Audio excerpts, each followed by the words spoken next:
ما لقيناش شي ساقيه ديال الماء في الطريق وطلقنا هذا الكريفو ديال الماء هنايا على حساب الغلم باش تورد. هادشي هذا راه مسموح به، يعني تقدر تطلق الغلم الماء باش تورد في الطريق وتشرب مزيان. ها هي جايه اللهم بارك كتجري عطشانه، راه ضربنا بها واحد 5 كيلومتر ديال الطريق ومع الشمس تبارك الله جايه عطشانه، والماء بارد، الماء بارد تبارك الله. هنايا غسلنا فيه حنا وغسلنا الاغراض ديالنا هنا، وجا الدور ديال الغلم عاد وصلات. تشرب وتشبع مزيان ان شاء الله يا ربي. شوفوا اللهم بارك، الماء نعمه، الطريق كامله وجايه وهي تقلب في الجنبات ديال الطريق واش كاين شي ماء واش كاين شي ماء.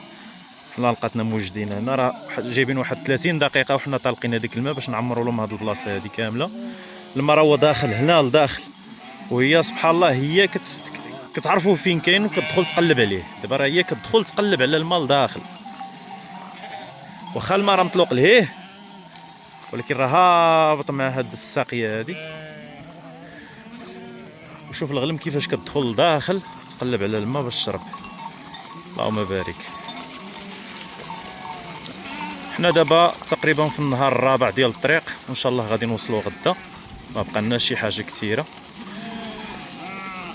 دابا ان شاء الله الغلم علفات السبوله ليها مزيان وجبناها لهنا تورد، غنزيدو نكملوا بها الطريق شويه.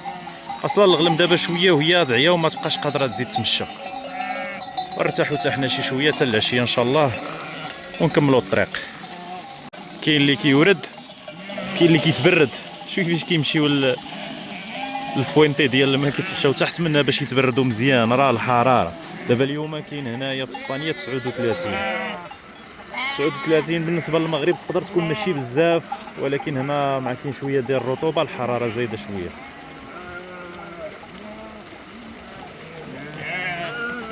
كتشوف الماء بحال كتشوف شي كنز.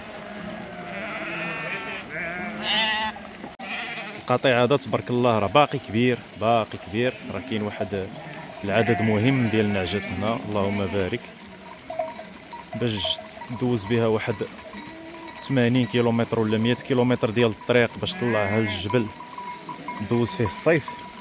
صراحه كتحتاج العوين بزاف، على الاقل خاصها واحد 3 4 ديال الناس باش يقدروا يكونتروليوه، سينو راه كارثه. حيت كندوزو في بزاف ديال الطرقان ديال طرق وطنيه كيوقفوا معنا البوليس باش يقادوا معنا الطريق، وهادشي هذا كيخلق خطوره بزاف. الا ما كانش العوين وما كانوش بزاف ديال الدراري اللي ناضيين باش ما يوقعش مشاكل في الطريق راه كارثه. والغلم واش كدير على الماء تبارك الله، راه ما بغاتش تزول من هنا كاع، ما بغاتش تزول. راه جايبه دابا شي 4 ساعات وزياده وهي هنايا والو واش بغات تزول. شي يورد شي يدوش الغلم اللهم بارك. من بعد ما وردات وشبعات، اللي وردات ها هي كتروم وتدخل هنا للحصيده، اللي وردات كتجي تدخل للحصيده. دابا تاكل شويه هنا وعاد نكملوا بها الطريق ان شاء الله يا ربي. من بعد ما الغلم شربات وردات مزيان وارتاحت، احنا كملنا بها الطريق. كما سبق لي قلت لكم الاخوان ما عندناش مشكل في الماكله، حيت كما كتشوفوا الغلم كتمشى غير وسط الحصيده، وسط الحصيده والسبوله. السبوله يعني اللي شايطين من الحصاد، حيت الماكينه د الحصاد راه ما كيديوش كلشي. الارض عامره سبوله تبارك الله. دابا نشدوا بها الطريق واحد 4 كيلومتر ان شاء الله باش نوصلوا للبلاصه اللي غادي ترتاح فيها الغلم ونرتاحوا فيها حتى حنا قبل ما نكملوا طريقنا في العشيه ان شاء الله. الامور راه غاديه تحت السيطره، كلشي على ما يرام. القاطع هو مرتاح. قبيلتي راه كانت الغلم صافي ما بقاتش قادره تتحرك، ولكن دابا من بعد ما شربات وارتاحت شويه كترجع شويه الطاقه، وان شاء الله تكمل طريقها بسلام. بطبيعه الحال هاد المهمه هادي ما نقدروش نكملوها بلا كلاب. الكلاب راه هما في المقدمه، وفي حاله الغلم ما بغاتش تزيد ولا شي حاجه راه كنصيفطوها وكترجع لنا الغلم للطريق. راه هو ابو علي غادي القدام، الكليبات مدربين تبارك الله. هانت الكلب غادي رد البال الغلم، بحال شي وحده بغات تخرج من الطريق.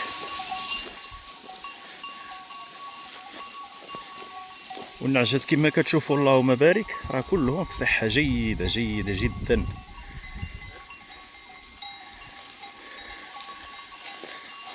شوفوا تبارك الله، راه كاينين وحدات هنايا صغارين في السن وتبارك الله سمينين اللهم بارك، مهليين. الشتوى كيدوزوها كياكلوا في الخضره، ودابا الصيف السبوله والحصيده. الكلاب من طبيعه الحال كيبقاو هما اهم حاجه في الرعي بصفه عامه. هذا راه صغير باقي كيتعلم ولكن راه ناضي تبارك الله. الغلم دابا وصلنا لواحد الخندق، واحد الواد، نقولوا واد كيدوز منه الماء، ولكن دابا راه ناشف عليها ديبانينا الماء في غير من ديك الروبيني. ها هي الغلم قاطع اللهم بارك. تابع ابو علي راه ولهيه، والكلاب هما حاضين معنا باش الغلم ما تشعترش ما تفرقش. القاطع راه باقي جاي اللور. صافي هكا كنبقاو غاديين في الطريق، كل موقف كنتحطوا فيه خصنا نتعاملوا معاه بالطريقه الانسب. هنا في هذه الحاله هذه الغلم ما تقدرش تدفعها، خاصها تمشي بشويه وتقطع بشويه، حيت الا مشات تجري عليها الكلب فويرا تينو فويرا، الا مشات تجري عليها الكلب تبدا تجري وتبدا تطيح فوق بعضها في هذا الخندق وغادي نوليو في كوارث. عليها خصنا دائما الامور تكون تحت السيطره. موي بيان تشينو فويرا. صافي هي الغلم قطعات كامله.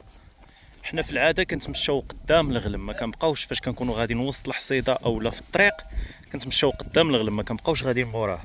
ولكن في هذه الحاله هذه ديال قاطعين هذا الخندق ضروري واحد خصو يبقى اللور، باش لا قدر الله وقع شي تداحس هنا ولا شي اكتضاد نحلوا المشكل. اما الا مشينا لقدام ووقع هنا شي مشكل ما غاديش نردوا البال وغادي نوليو فيما لا يحمد عقباه.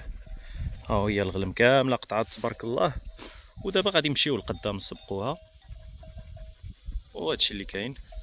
والكلاب ها هما راه قاعدين الغرض. تينو تينو تينو، الكلاب تبارك الله بلا بيهم راه ما تقدر دير والو. رايس هذا باقي صغير عاد كيتعلم. رايس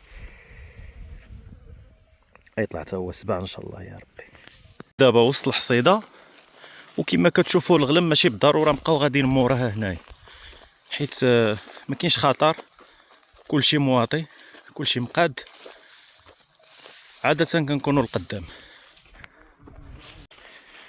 هادشي اللي كاين بالنسبه لهذا الفيديو الاخوان، كنتمنى تتابعونا في القناه الا كان عندكم اهتمام بهذا القطاع، وان شاء الله جايين فيديوهات وحدين اخرين ديال هذا الطريق ديال 4 ايام باش نوصلوا الغلم للجبل ان شاء الله.